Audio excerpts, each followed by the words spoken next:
और अगली खबर एक बार फिर से आपको बता दें उत्तराखंड से ही। उत्तराखंड से देहरादून से खबर, जहां लोकसभा चुनाव की तैयारियों में भारतीय जनता पार्टी जुट गई है और लोकसभा चुनाव की तैयारियों से पहले तमाम वो कवायदे जिससे चुनाव में ज्यादा से ज्यादा वोट जीते जा सकें, ज्यादा से ज्यादा वोट लिए जा सकें, और इसलिए जनता के दिल में जगह बनाने की पुरजोर कोशिशें दोनों ही दलों की। लोकसभा के चुनाव की तैयारियों में भारतीय जनता पार्टी जुट गई है। प्रत्याशियों का भी जो है ऐलान जल्द ही हो सकता है। 55 दावेदारों को का जो पैनल है वो सौंपा जा चुका है, यानी जल्द ही पैनल जो है वो जा चुके हैं नामों के, और इसके बाद फाइनल लिस्ट सामने जल्द ही आ सकती है। और बहुत ज़्यादा समय है भी नहीं, तो इंतज़ार करना बहुत ज़्यादा लंबा कोई इंतज़ार नहीं होगा। सोनू हमारे साथ जुड़े हुए हैं, किन नामों का पैनल हो सकता है? सोनू, कौन से नामों की चर्चा सबसे ज़्यादा इंपॉर्टेंट सीट्स पर हो रही है, और ख़ास तौर पर कि जो प्रत्याशियों की लिस्ट आने की बात कही जा रही है, ये कब तक आ सकती है? इंतज़ार कब तक? देखिए, तमाम अटकलें लगाई जा रही हैं और उम्मीद ये की जा रही है कि जल्द ही उत्तराखंड के लोकसभा चुनाव के जो बीजेपी के उम्मीदवार हैं उनके नामों की पार्टी हाईकमान घोषणा कर सकता है।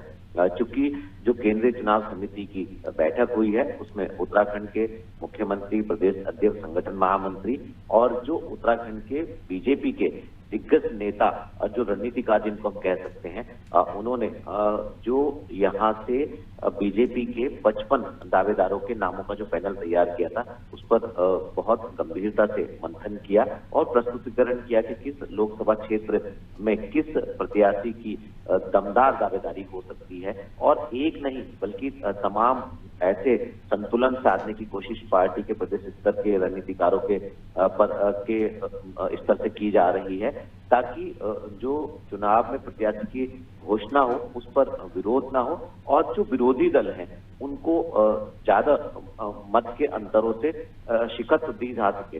तो ये कोशिश की जा रही है। पार्टी हाईकमान के साथ प्रदेश नेतृत्व की चर्चा हो चुकी है।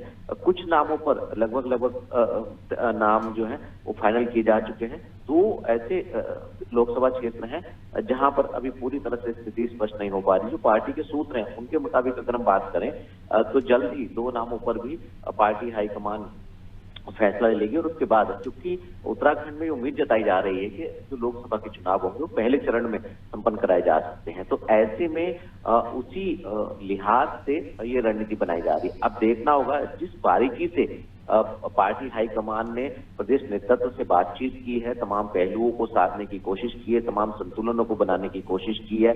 पार्टी के जिस नेता को वो उम्मीदवार के तौर पर चुनावी मैदान में उतारने जा रहे हैं उसका स्वयं का किस तरीके का सियासी अनुभव है, पार्टी जो है क्षेत्रीय और जातीय समीकरण को किस तरह से संतुलित करेगी, और पार्टी की रीति नीति के लिहाज से जिस उम्मीदवार को चुनावी मैदान में पार्टी उतारने जा रही है उसका संगठन में किस तरीके का वर्चस्व है, ये तमाम ऐसे पहलू हैं जिन पर पार्टी के प्रदेश नेतृत्व और पार्टी हाईकमान ने मंथन किया है। अब देखना होगा कि आखिर इन तमाम उम्मीदवारों के 55 नामों में से 5 प्रत्याशियों के नामों की घोषणा पार्टी हाईकमान आखिर कब तक कर पाएगा।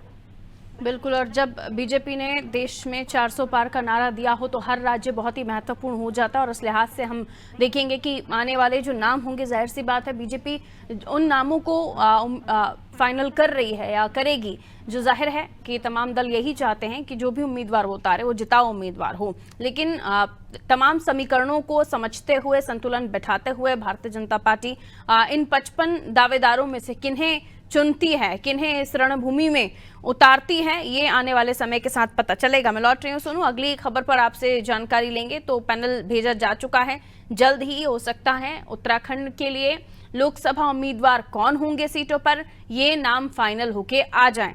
और वो नाम कौन से हो सकते हैं? देखिए, अलग अलग नामों का पैनल भेजा गया है, लेकिन किस पर मोहर लगती है, किसके नाम का ऐलान होता है, ये आने वाले समय के साथ स्थिति स्पष्ट होगी।